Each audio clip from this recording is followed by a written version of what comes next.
Well, balancing act, Elon Musk's deal to buy Twitter slated to close this Friday. Bloomberg reporting that the Tesla CEO confirmed that in a video conference with bankers funding the deal.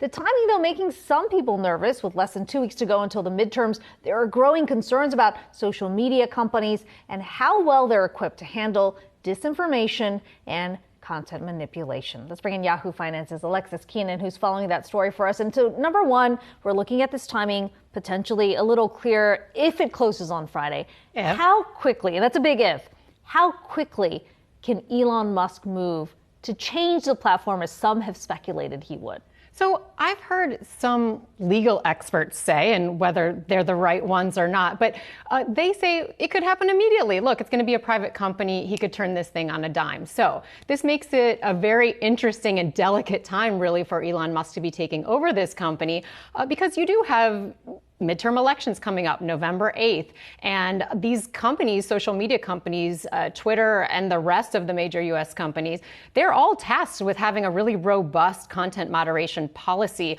around leading up to elections and after. Certainly that's been an expectation ever since the report came out, the congressional bipartisan reports in 2016. So also, though, Musk is working to sustain demand on the Tesla side. So he's got to balance this, but also he is having to keep that demand up with Tesla stock being down since the acquisition about 31%. And I'll tell you why in a second. But first, let's hit the fact that neither Tesla nor Musk have responded to explain exactly what is going to happen with content moderation on Twitter once and if the deal really gets done here, that deadline being Friday at 5 o'clock. Though Twitter has, for its part, in August, reaffirmed its position. Its policy is called the Civic Integrity Policy. And what it does is it offers prompts to users that direct them to information that the company deems accurate. And it also adds labels to content that it deems misleading. So that policy in effect, but maybe not so much after Friday. But also it's been raised by some of the legal experts I've been talking to, concern about Musk straddling not just the work responsibility of SpaceX, Tesla, his other companies, and then bringing Twitter in, but really trying to manage and be the arbiter of what lives and doesn't live on Twitter when it comes to world leaders. We've seen in the past a lot of discord about labels that have been put on lawmakers' content, both in the U.S. and abroad.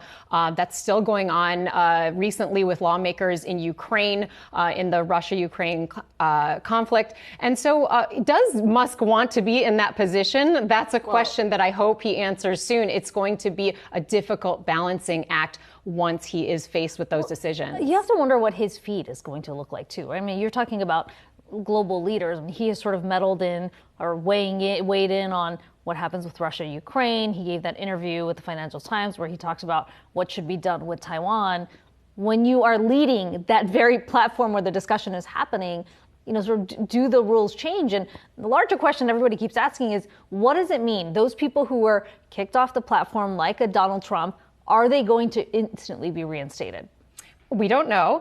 But yes, it could end up being a problem that Elon Musk doesn't want to handle. And yes, could he push these responsibilities off to others who are running the company? Sure. But at the end of the day, the buck kind of does stop with Elon Musk so long as he is the sole owner of this company. We'll have to see how it plays out. But certainly he's going to have to continue to try to curry favor in China, in Germany, and other places where Tesla is operating and make sure that he's pleasing world leaders, people of power on the content moderation level.